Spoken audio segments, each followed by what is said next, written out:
الحكمة من يشاء ومن يؤت الحكمة فقد أوتي خيرا كثيرا وقال رسول الله صلى الله عليه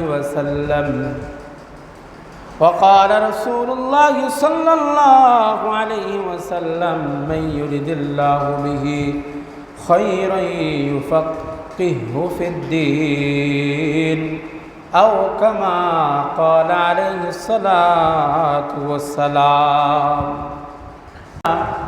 কোরআন ও হাদিসের তারিখের জ্ঞান, ইতিহাসের জ্ঞান যেন তেন মানুষকে আল্লাহ রাব্বে কারীম দান করেন না, তবে দান করেন তাকে আল্লাহ তাআলা ইচ্ছা করেন যাকে। দান করেন তাকে আল্লাহ তাআলা ইচ্ছা করেন যাকে।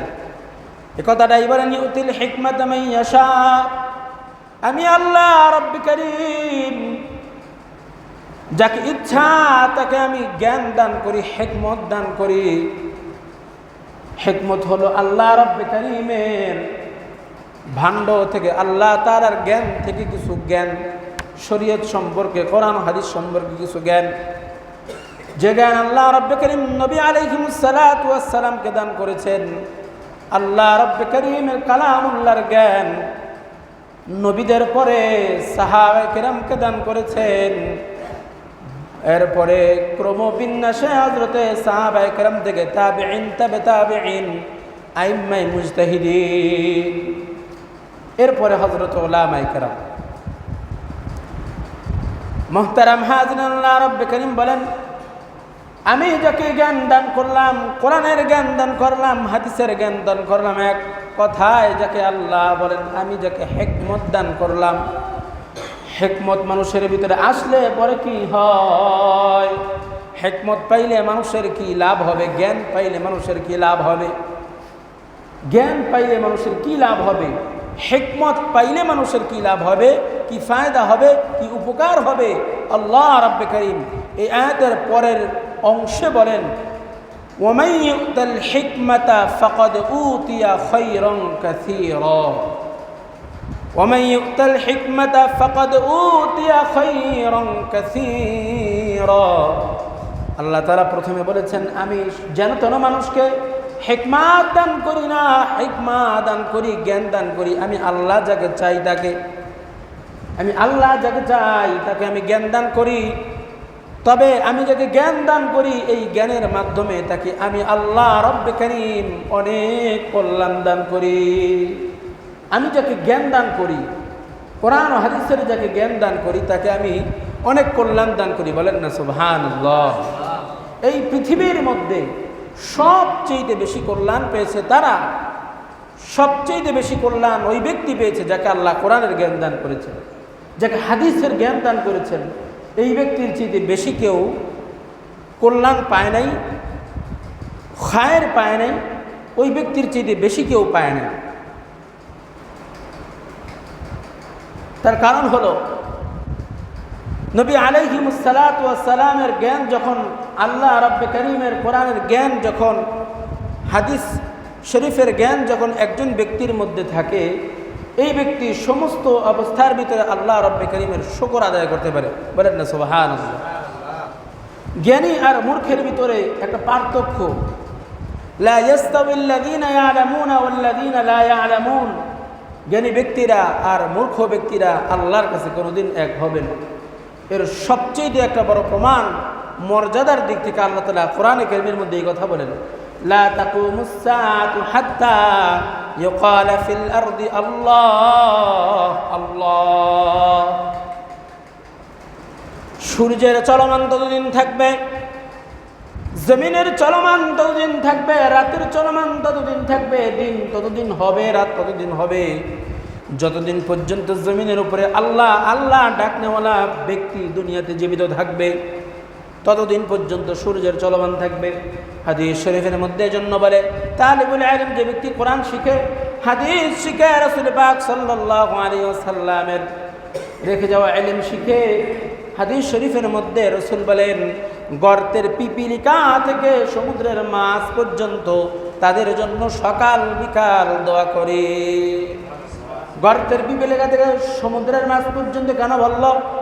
সূর্য তালিবুল ইলমের জন্য দোয়া করে এই জন্য যে সূর্য ততদিন পর্যন্ত সূর্যের ক্ষমতা থাকবে যতদিন পর্যন্ত দুনিয়া টিকে থাকবে, চন্দ্রের ক্ষমতা ততদিন থাকবে যতদিন দুনিয়া টিকে থাকবে। সমুদ্রের ভিতরে যত প্রাণী আছে সমস্ত প্রাণীদের ক্ষমতা ততদিন থাকবে যতদিন দুনিয়া টিকে থাকবে, সমুদ্র টিকে থাকবে। রাষ্ট্রের প্রধানমন্ত্রীর ক্ষমতা ততদিন থাকে যতদিন তিনি প্রধানমন্ত্রী থাকেন। যখন তার প্রধানমন্ত্রীত্ব আর থাকে না তখন তার ক্ষমতাও আর থাকে না। সেই জন্য দুনিয়া ততদিন থাকবে যতদিন দুনিয়ায় আল্লাহ আল্লাহ বলনে ওয়ালা ব্যক্তি দুনিয়াতে বাকি থাকবে। যতদিন দুনিয়াতে আল্লাহ আল্লাহ বলনে ওয়ালা বাকি থাকবে অতদিন পর্যন্ত দুনিয়া থাকবে।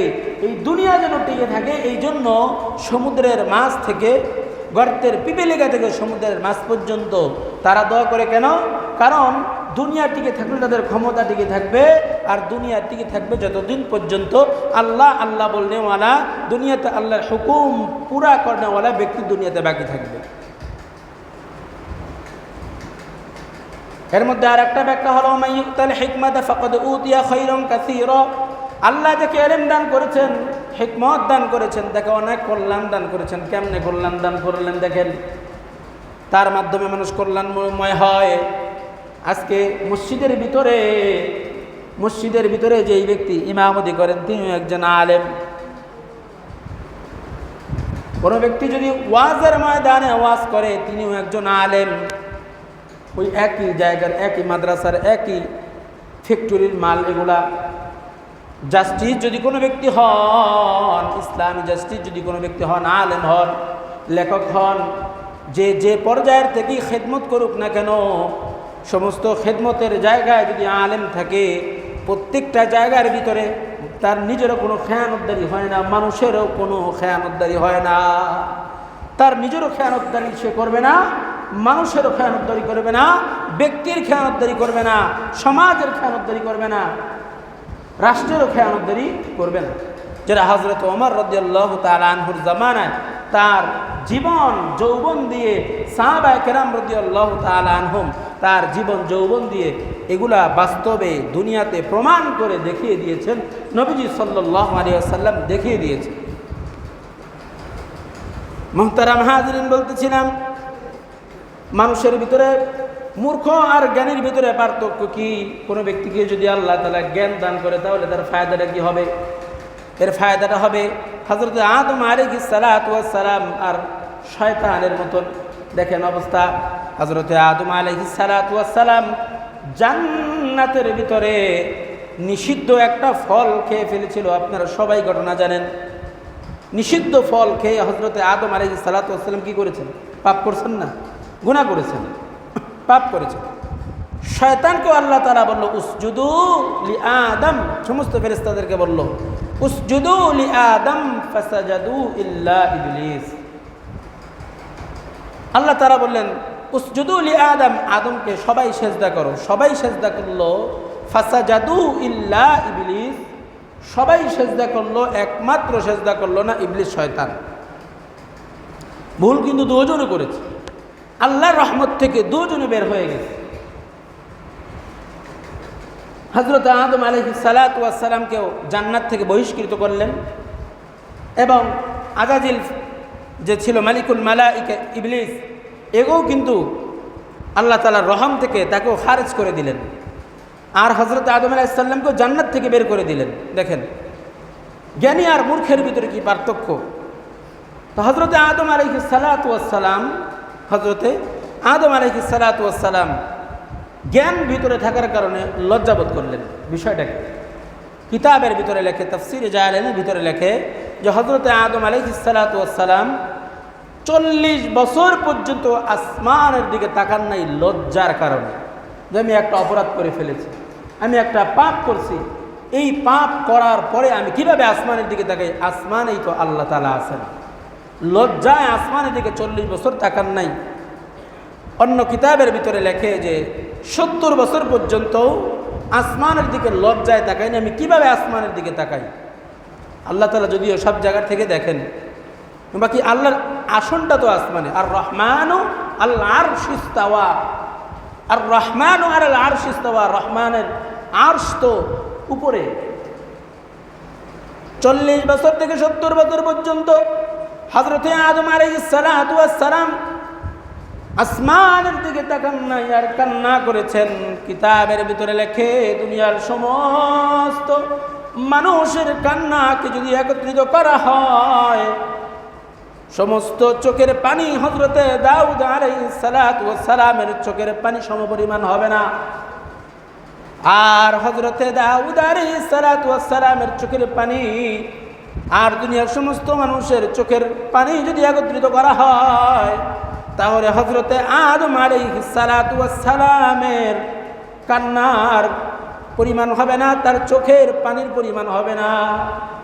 এই পরিমাণ আল্লাহর কাছে কান্না করেছেন। আমাদের কিন্তু এগুলা নাই। কেন? আমরা একজন ব্যক্তি নামাজ পড়তেছে না, একজন ব্যক্তি পর্দা করতেছে না, একজন ব্যক্তি সে গুনাহ করতেছে, তার ভিতরে এহসাস, এই অনুভূতি আসে না যে আমার তো একদিন আল্লাহর সামনে দাঁড়াইতে হবে। আমার পূর্ববর্তী যারা ছিলেন, আমার দাদা, আমার অমুক, আমার তমুক, তারা কেউ নেই। 2 পুরুষ পরে আর কেউ মনে রাখে না, 3 পুরুষ কোনো মতে মনে রাখে মাঝে মাঝে। এমন ব্যক্তি একজন ছিল আব্দুস সামাদ, মাঝে মাঝে মনে রাখেন। এই যে আমাদের ভিতরে এহসাসটা আসে না, অনুভূতি আসে না, কেন আসে না? কারণ হলো তার ভিতরে হিকমা নাই, কোরআন হাদিসের জ্ঞান নেই, আখিরাত তার সামনে নেই। একই ব্যক্তি একসময় মুখে দাঁড়িয়ে ছিল না, একসময় নামাজ কালামের ধার ধারতো না, ওই ব্যক্তিটাই চরমনের মাহফিলে গেছে বা কোনো হুজুরের বয়ান শুনছে, অথবা তাবলিগে গিয়ে 3 চিল্লা লাগাইছে, 1 চিল্লা লাগাইছে, আপনারা দেখছেন না? এমন মানুষের মুখে দাঁড়িয়ে চলে আসছে। এমন মানুষ হালাল হারামকে চিনতে শিখেছে। এই সমস্ত কিছুকে হালালকে হালাল, হারামকে হারাম, মানুষকে আগে ঠগাইতো, এখন ঠগায় না। আগে নিজের রাগকে সংবরণ করতে পারতো না, এখন সংবরণ করে। আগে তার হাতে মানুষ খুন হয়েছে, এখন মানুষ তার হাতে উপকৃত হয়। এরকম মানুষ আছে না নাই? হ্যাঁ, এমন মানুষ আছে, আপনাদের কলমাতেও আছে, আমি দেখছি। বলেছে, কয় আমার এই হাতে এক সময় স্টেং গান চলতো, এগুলো দিয়ে মানুষ হত্যা করতাম, এখন এই হাত দিয়ে আমি মানুষকে উপকৃত করি, আমি উপকার করি। এটা কেন হয়? এটা হয় শুধু ওই কারণে যখন তার ভিতরে হিকমা আসে, কোরআনের জ্ঞান আসে। তো বলতেছিলাম, হযরতে আদম আলাইহিস সালাতু ওয়াস সালাম ভিতরে জ্ঞান ছিল। 40 থেকে 70 বছর পর্যন্ত আল্লাহর কাছে কান্নার কাটি করার পরে দেখেন, আদম আলাইহিস সালাতু ওয়াস সালামের একটা যুক্তি আছে, শয়তানেরও একটা যুক্তি আছে। শয়তানের যুক্তিটা পেশ করে দিয়েছে, খালাকতানি মিন নারি ওয়া খালাকতাহু মিন তিন। সূরা আরাফের মধ্যে বলে, খালাকতানি মিন নারি ওয়া খালাকতাহু মিন তিন। ইয়া রাব্বি করিম, আমাকে আপনি আগুন দিয়ে বানিয়েছেন, ওয়া খালাকতাহু মিন তিন, আর আপনি আদমকে মাটি দিয়ে বানিয়েছেন। আগুন হলো ঊর্ধ্বমুখী জিনিস, আগুন হলো ঊর্ধ্বমুখী জিনিস, মাটি হলো নিম্নগামী জিনিস। ঊর্ধ্বগামী জিনিস কেন নিম্নগামী জিনিসের দিকে মাথা নত করবে? একটু অহংকারের শব্দ ব্যবহার করেছে, এটা অহংকারের শব্দ ব্যবহার করেছে আল্লাহর সাথে যখন বলছে তুমি সেজদা দাও। কোরআনের বিভিন্ন জায়গায় আলোচনাগুলো আল্লাহ তাআলা করেছেন, মাঝে মাঝে একটা মিসাল দিতে গিয়ে। তো শয়তান কিন্তু যুক্তি দাঁড় করাইছে। হ্যাঁ, এই সেম যুক্তি তো হযরতে আদমেরও ছিল, হযরতে আদম আলাইহিস সালাতু ওয়াস সালামেরও ছিল এই সেম যুক্তিটা, যে আল্লাহ জান্নাত একটা আরামের জায়গা, সুখের জায়গা, শান্তির জায়গা। এই জায়গা তুমি এমন একটা ফল গাছ কেন দিলা যে ফলটা খাওয়া যায় না, যে ফলটা খাইলে তোমার হুকুমের বিপরীত হবে, এটার কারণে তুমি জান্নাত থেকে বের করে দিবে, এমন একটা কাজ না তুমি কেন করলা? জান্নাত সুখের জায়গায় একটা অসুখীয় ব্যাপার তুমি কেন রাখলা? এরকম একটা যুক্তি হযরতে আদম আলাইহিস সালাতু ওয়াস সালাম ছিল কি ছিল না? ছিল। কিন্তু হযরত আদম আলাইহিস সালাতু ওয়াস সালাম তো জ্ঞানী, হিকমাওয়ালা, যুক্তি দেখান নাই। কিন্তু শয়তান সে তো মূর্খ, কোরআনের জ্ঞান নাই, আল্লাহ রাব্বে কারীমের জ্ঞান নাই, আবেদ শুধুমাত্র। এত বেশি ইবাদত করেছে, দুনিয়ার কোনো জায়গা বলা হয়, দুনিয়ার কোনো জায়গা, আসমানের কোনো জায়গা বলা হয় যে কোনো জায়গা ফাঁকা নাই, এই পরিমাণ সে আল্লাহর ইবাদত করছে। কিন্তু তার সমস্ত ইবাদত জীবনের শেষ পর্যায়ে আছে, শেষ হয়ে গেল কেন? হিকমা তার ভিতরে নাই। হযরতে আদম আলাইহিস সালাতু ওয়াস সালামের ভিতরে হিকমা ছিল, কোরআনের জ্ঞান ছিল। হযরতে আদম আলাইহিস সালাতু ওয়াস সালামের সাথে সামনেও যুক্তি ছিল। হযরত আদম আলাইহিস সালাতু ওয়াস সালাম এটা জানতেন, অপরাধ করলে মাথা নত করে দেওয়া হলো জ্ঞানী মানুষের কাজ, যুক্তি দ্বারা অহংকারের কাজ, অহংকারী ব্যক্তির কাজ। হযরত আদম আলাইহিস সালাতু ওয়াস সালাম যুক্তি দাঁড় করান নাই। যুক্তিটা না দাঁড় করে আল্লাহ রাব্বে কারীমের কাছে 40টা বছর পর্যন্ত আসমানের দিকে চোখটা উঠান নাই, লজ্জায় চোখটা না উঠাইয়া আল্লাহ রাব্বে কারীমের কাছে বলে, রব্বানা যালামনা আনফুসানা ওয়া ইল্লাম তাগফির লানা ওয়া তারহামনা লানাকুনান্না মিনাল খাসিরিন। আমার সাথে সকলে বলেন, রব্বানা যালামনা আনফুসানা ওয়া ইল্লাম তাগফির লানা ওয়া তারহামনা লানাকুনান্না মিনাল খাসিরিন। হযরত আদম আলাইহিস সালাতু ওয়াস সালাম যুক্তি পেশ করলেন না, বরং যুক্তিটা পেশ না করে মাথা নত করে বললেন, রব্বানা যালামনা আনফুসানা, হে আল্লাহ আমি আমার নিজের উপরে জুলুম করেছি, আপনি যেটা করেছেন, আপনি যেটা বলেছেন এইটাই রাইট ছিল, যুক্তিতে যান নাই। আপনি যেটা বলেছেন, আপনি যেটা করেছেন আপনারটাই যুক্তিযুক্ত, আপনি রব, আপনার কোনো ভুল নাই, আপনারটাই সঠিক। আমি গুনাহটা করে নিজের উপরে আমি জুলুম করেছি। কারণ জুলুম এজন্য বলা হয়, আমি নিজের উপরে যখন অত্যাচার, আমি যখন নামাজ পড়বো না, আল্লাহর হুকুম মানবো না, এই গুনাহটা তো আমার উপরেই বর্তাবে, ঠিক কিনা? আমার উপরে যদি বর্তায় তাহলে আমার গুনাহের জন্য আরেকজনে জাহান্নামে জ্বলবে নাকি নিজেরটা নিজেই জ্বলতে হবে? নিজের ক্ষতিটা নিজের উপরেই বর্তাবে। হযরত আদম আলাইহিস সালাতু ওয়াস সালাম বললেন, রব্বানা যালামনা আনফুসানা, ইয়া রাব্বে কারীম আমি অপরাধ করেছি, আমি নিজের উপরে জুলুম করেছি। আনফুসানা ওয়া ইল্লাম তাগফির লানা, হে রব যদি আপনি আমার উপরে আমাকে ক্ষমা না করেন, ওয়া ইল্লাম তাগফির লানা যদি আমাকে ক্ষমা না করেন, ওয়া তারহামনা এবং শুধু ক্ষমা করলে হবে না, ক্ষমা করার পরে আমাকে রহম করতে হবে। ওয়া তারহামনা লানাকুনান্না মিনাল খাসিরিন, ক্ষমা করবেন, ক্ষমার পরে রহম করবেন। যদি ক্ষমার পরে রহম না করেন তাহলে আমি আগামীতে আবার এই ক্ষতিগ্রস্ততার মধ্যে পড়ে যাওয়ার সম্ভাবনা আছে। ক্ষমাও করবেন, রহমও করবেন। জ্ঞানী মানুষের কথাগুলো কি দেখেন। আপনার বাড়িতে একজনের কাজ করে, মনে করেন ওই ব্যক্তি আপনার পকেট থেকে 2000 টাকা চুরি করেছে অথবা কোনো একটা গয়না চুরি করছে, লাস্টে সে ধরা খাইছে। ধরা খাওয়ার পরে আপনি তারে জেল জরিমানা করবেন, মারবেন, পিটবেন, তাকে বেইজ্জতি করবেন, তো সে আপনার কাছে খুব অনুনয় বিনয় করে, দেখেন ক্ষমা আর রহম দুইটা একসাথে কেন চাইলেন এটা বুঝাচ্ছি। তো বললেন আল্লাহ আমাকে ক্ষমাও করবেন, আমাকে রহমও করবেন। তো বলতেছিলাম যে আপনার বাড়িতে যখন ওই আপনার কাজের ব্যক্তিটা যখন এই পরিমাণ অর্থ চুরি করবে, করার পরে আপনি জানতে পারছেন যে এই ব্যক্তিটা এই চুরির কাজটা করছে, এরপরে আপনার কাছে খুব অনুনয় বিনয় করে আপনার কাছে ক্ষমা চাইল। ক্ষমা চাওয়ার পরে বললেন, ঠিক আছে তোকে জেল জরিমানা করতাম, মারতাম, কিছুই করলাম না, আমার সম্পদ আমি যেহেতু পাইছি সুতরাং তোকে ক্ষমা করে দিলাম, তুই আমার বাড়ি থেকে আগামীতে আর কাজ করতে পারবি না। এটা হচ্ছে ক্ষমা। আগামীতে আর বাড়িতে কাজ করতে পারবি না, এটা হচ্ছে ক্ষমা। জেল জরিমানা করলো না, মায়ের দিল না, এটা হচ্ছে ক্ষমা। আর দয়া হলো ওইটা, হ্যাঁ তোমাকে আমি ক্ষমাও করে দিলাম, সব করে দিলাম, আমার বাসায় যে তোমার বেতন আগে যা ছিল বেতন আগের চেয়ে একটু বাড়ায় দিলাম, কারণ কি আমি তোমার উপর দয়া করলাম, তোমারে ক্ষমাও করছি, আমার বাড়িতে আবার কাজের জন্যও রাখছি। এটা হচ্ছে রহম। আদম আলাইহিস সালাতু ওয়াস সালামের ভিতরে হিকমা। এজন্য আদম আলাইহিস সালাতু ওয়াস সালাম বলেন, রব্বে কারীম শুধুমাত্র ক্ষমা করলে হবে না, ওয়া ইল্লাম তাগফির লানা ওয়া তারহামনা লানাকুনান্না মিনাল খাসিরিন, আমাকে শুধু ক্ষমা করলে হবে না, আল্লাহ ক্ষমা করবেন আবার রহম করবেন। যদি রহম না করেন অদূর ভবিষ্যতে আমি যেই প্যাচে পড়ে আমি যেই প্যাচে পড়ে দুনিয়ার চলে এসেছি, জান্নাত খুয়াইছি রব্বে কারীম, হতে পারে আগামীতে এই ভুলের কারণে আমি আবার ক্ষতিগ্রস্ততার মধ্যে গণ্য হতে পারি। এজন্য আমাকে ক্ষমাও করে দিবেন, আমাকে রহমও করবেন। আর পক্ষান্তরে শয়তান কি করলো? পক্ষান্তরে শয়তান যুক্তি দাঁড় করালো, সে তার যুক্তি দেখে এখন পর্যন্ত ফেরে নাই। আশ্চর্যের কথা শুনলে অবাক হবেন, শয়তান এই পরিমাণ মানুষকে বেইজ্জতি মানুষকে জাহান্নামে পাঠাবে, এর পরেও কিয়ামতের দিন আল্লাহ তাআলা তাকে আর একবার সুযোগ দেবেন। সুবহানাল্লাহ বলেন। এর পরেও কিয়ামতের দিন আল্লাহ রব্বে কারীম তাকে আর একটা বার সুযোগ দিবেন যে ক্ষমার একটা সুযোগ তাকে দেওয়া হবে, কিন্তু সেই দিনও এই কপাল পরা ক্ষমার সুযোগ নেবে না। এজন্য অনেকে জিজ্ঞাসা করি, ভাই নামাজ কালাম পড়তে আসেন ভাই মসজিদ এইখানে, ভাই হুজুর শয়তানে ধরছে, শয়তানে ধরছে।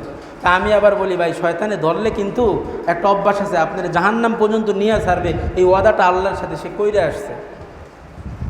এজন্য শয়তানে ধরছে ভালো কথা, সুইটা এসে রান্নাতে কিন্তু বিপদ আছে। কুমড়ে ধরলে যেমন পানির ভিতরে নিয়ে আপনাকে মাইরে ছাড়বে, শয়তানে ধরলে কিন্তু জাহান্নাম পর্যন্ত নিয়ে ছাড়বে, শয়তানের হাত থেকে বাইচে এসে। মনে মুহতারাম হাজিরিন, যে কথাটা বলতেছিলাম, আল্লাহ তাআলা যাকে দুনিয়াতে যার কল্যাণ চান, আল্লাহ তাআলা তাকে দিনের জ্ঞান দান করেন, দিনের আলেম বানান, দিনের হাফেজ বানান।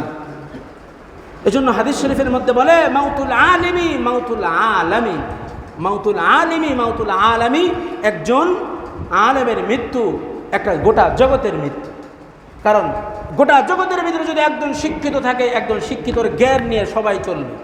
আর যখন গোটা ব্যক্তিদের ভিতরে শিক্ষার কোনো আলো থাকবে না, তখন তাদের ভিতরে ঝগড়া ফাসাদ হবে, ঝগড়া ফাসাদ। মূর্খ মানুষের সবচেয়ে বড় কাজ হলো তারা কথা বলে বেশি এবং কথায় কথায় যুক্তি দাঁড় করাবে, না পারলে ঝগড়া করবে। এটা হচ্ছে মূর্খ মানুষের কাজ। আইয়ামে জাহিলিয়াতকে বলা হতো, অর্থাৎ আইয়ামে জাহিলিয়াত নবীজির আগের জামানা, ঈসা আলাইহিস সালামের পরের নবীজির আগের জামানাটাকে বলা হতো, যুগটাকে বলা হতো আইয়ামে জাহিলিয়াত। কেন? এদের সবচেয়ে বেশি একটা গুণ ছিল, মূর্খতার গুণ ছিল, এরা ঝগড়া করতো বেশি।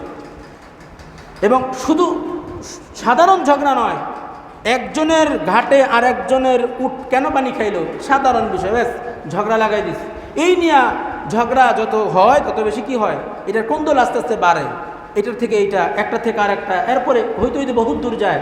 শুধু তাই নয়, 100 বছর 200 বছর পর্যন্ত এই ঝগড়া চলতে থাকতো, এই খুনাখানি চলতে থাকতো। এক প্রজন্ম চলে গেছে, আর এক প্রজন্মকে এটার দায়িত্ব দিয়ে যেত, আমি চলে গেলাম, আমি পারলাম না, তোরা করিস। এগুলা কি আমাদের মুসলিমদের ভিতরে আজকে নাই মনে হয়? হ্যাঁ, এগুলো আছে কি না? এগুলো আছে। কেন? মূর্খতার কারণে। আমরা মসজিদ থেকে শুধু জ্ঞান শিখি, জ্ঞান মানি না, যার কারণে ওয়াজ শুনি, আমরা ওয়াজ শুনতে শুনতে বুড়া হয়ে গেছে, আমাদের নামাজ এখনো ঠিক হয় না, জীবনও ঠিক হয় না, কারণ আমরা ওয়াজ শুনি, ওয়াজ আমরা মানি না।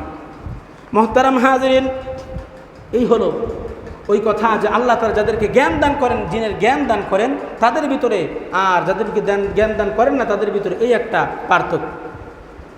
তো যাদেরকে জ্ঞান দান করেন আল্লাহ তাআলা তাদেরকে বানিয়েছেন তাদের নিজের কাছের ব্যক্তি, পিএস, নিজের পার্সোনাল পিএস বানাইছেন আল্লাহ, তাদেরকে ওকিল বানাইছেন। কেমন ওকিল, কেমন পিএস? আহলুল কোরআন হুম আহলুল্লাহি ওয়া খাসাতু। রাসূল পাক হাদিসের মধ্যে বলেন, আল্লাহর যারা কোরআনের হাফেজ, যারা হাদিসের আলেম, তারা হলো আল্লাহর পরিবারের লোক, আল্লাহর ঘরের লোক। রাসূল বলেন, আহলুল কোরআন হুম আহলুল্লাহি ওয়া খাসাতু, আল্লাহর খাস ব্যক্তি, আল্লাহর পরিবারের ব্যক্তি, আল্লাহর খাস ব্যক্তি, পরিবারের ব্যক্তি। কিয়ামতের ময়দান, কঠিন ওই ময়দানে 3 শ্রেণীর ব্যক্তি আল্লাহর কাছে সুপারিশ করবে। কয় শ্রেণীর ব্যক্তি বলেন? 3 শ্রেণীর ব্যক্তি আল্লাহর কাছে সুপারিশ করবে। 1 নম্বরে হলো আলিম, 1 নম্বরে হলো আলেম, 2 নম্বরে হলো শহীদগণ। 1 নম্বরে হলো নবী আলাইহিস সালাতু ওয়াস সালাম, 2 নম্বরে শহীদ, 3 নম্বরে হযরতে উলামায়ে কেরাম আলেম। 1 নম্বরে নবীরা শাফাআত করবে, 2 নম্বরে কারা শাফাআত করবে? শহীদরা শাফাআত করবে। 3 নম্বরে শাফাআত করবে কারা? 3 নম্বরে শাফাআত করবে আলেমরা। একজন উকিল, সে অনেক বেশি ওকালতি পড়েছিল। তো কোনো একটা মাদ্রাসার আপনার সাধারণ শিক্ষককে পুলিশে ধরে নিয়ে গেছে একটা মিথ্যা মামলায়। তো মুহতামিম সাহেব এটা শুনে তার ওই জাস্টিসের কাছে গিয়ে বলতেছেন, আমার এই পরিমাণ টাকা নাই যে এই পরিমাণ টাকা দিয়ে আমি উকিল রাখবো, উকিল রাখতে পারবো এই পরিমাণ টাকা আমার কাছে নাই। সুতরাং আমি আপনার কাছে মহামান্য আদালতের কাছে এটা আপিল করতেছি যে আপনি আমাকে যদি তার জায়গায় আমাকে আপনি সুযোগ দেন, আমি তার পক্ষ থেকে উকিল হয়ে কাজ করব। জাস্টিস সাহেব এমন একটা উত্তর দিয়ে দিবে, তাকে অনুমতি দিবেন, একটা ভাব চলে আসছে। সবচেয়ে বড় উকিল যে ছিল, উকিল চিন্তা করলো, তাহলে আমাদের এত বেশি থেকে বেশি লয়ের কিতাব পড়ে এত বেশি শিক্ষা অর্জন করে আমাদের কি লাভ হইল? হুজুর আজ পর্যন্ত কোনো ধারার বই পড়ে নাই, কোনো লয়ার, সে তো লয়ারও না, তাহলে আমাদের লাভটা কি হলো? আমাদের মাথা কাটা যাবে। জাস্টিস সাহেবকে বললেন উকিল, জাস্টিস মনে হয় আপনি তাকে অনুমতি দিয়ে দিবেন, আমি তার সাথে একটু কথা বলতে চাই। মুহতামিম সাহেবের কাছে গিয়ে বললেন, হযরত দেখেন আমরা এত এত পড়াশোনা করার পরে উকিল হই, আর আপনি হুট করে উকিল হয়ে যাবেন, এটা কোনোদিন সম্ভব নয়। কথা বলার পরে জাস্টিস সাহেব কার কাছ থেকে অনুমতি নিয়ে এবার বললেন, আমি আপনাকে একটা প্রশ্ন করতে চাই। আলেমকে বলতেছে, আপনি উকিল হতে পারবেন, আমার বিপক্ষে লড়াই করতে পারবেন, একটা মাত্র প্রশ্নে যদি আপনি আমার এই প্রশ্নের উত্তরটা দিতে পারেন। বলে কেমন প্রশ্ন বলেন তো? কয় যে প্রশ্নটাই করি হ বা না দিয়ে এক কথায় উত্তর দিবেন, হ বা হ্যাঁ বা না দিয়ে এক কথায় উত্তর দিবেন, দ্বিতীয় কোনো কথা আপনার চলবে না। এ কথা বলার পরে আলেম বললেন, সব কথার উত্তর এক কথায় হয় না, সব কথায় উত্তর এক কথায় হয় না। এবার জাস্টিস বললেন যে হুজুর তো উত্তর দিয়েছে, সব কথার উত্তর এক কথায় হয় না, তাহলে এবার আপনি কি করবেন? হুজুর বলেন, তাহলে আমি আপনাকে এই প্রশ্নটা করি, আপনি এক কথায় উত্তর দিবেন। বলে হ্যাঁ আপনি বলেন। এবার হুজুর বললেন যে সব কথার উত্তর এক কথায় আমি বলছি হয় না, আপনি বলেছেন হয়। যদি হয় তাহলে আমাকে এই কথার উত্তর দেন যে আপনার বাবা যে আগে জুতা চুরি করতো, জুতা চোর ছিল, এখন কি সে জুতা চোর আছে? আগে যে জুতা চুরি করতো, এখন কি সে জুতা চুরি করে? এখন কি সে জুতা চোর আছে? এই কথার হ্যাঁ বললেও ধরা খাবে, না বললেও ধরা খাবে। যদি বলে হ্যাঁ তাহলে চোর, তার বাবা চোর। যদি বলে না তাহলে আগে চোর ছিল, এখন চুরি করে না। এবার উকিল সাহেব দুই চোখের পানি ফেলে জ্বর জ্বর করে আল্লাহর কাছে কাঁদতেছে। সকলেই অবাক হয়ে গেল, হুজুরের এমন একটা প্রশ্নে কেন একজন এত বড় উকিল কেন কাঁদে? জিজ্ঞাসা করার পরে বলে, আমি না হেরে যাবার কারণে আমি কাঁদি না। আজ থেকে প্রায় 20 বছর আগে আমি যখন লয়ারের বইগুলা পড়ি, একটা কিতাবের মধ্যে আমি পড়েছি এ কথা, কিয়ামতের কঠিন ওই ময়দানে যেদিন মানুষগুলো হায় হায় হায় হায় করবে, এই দিনের জজ হবেন স্বয়ং আল্লাহ রব্বে কারীম, আর বিচারকের জজের বিপরীতে ওকিল হবে হযরত উলামায়ে কেরাম, নবীরা হবে, শহীদরা হবে, আলেমরা হবে সেদিনকার উকিল। কিভাবে সম্ভব? তারা কোনো লয়ের কিতাবও পড়ে না, আমাদের মতো 20 বছর তারা এগুলোর পিছনে প্র্যাকটিসও করে না, মেহনতও করে না। কিয়ামতের ময়দানে তাহলে কিভাবে উকিল হবে? এটা আমি পড়তেছিলাম আর ছিটকাইতেছিলাম, আজকে দেখলাম যে বাস্তবতা তাই। এইখানে আমার 20 বছরের গবেষণাকে যদি সে এক কথায় ধূলিসাৎ করতে পারে, কিয়ামতের ময়দানে ওই ব্যক্তি আল্লাহ তাআলার কাছ থেকে একটা উম্মতকে শাফাআত করে জাহান্নাম থেকে বাঁচায় জান্নাতও দিতে পারে। এই হলো একজন আলেমের পাওয়ার কিয়ামতের ময়দানে। মুহতারাম হাজিরিন,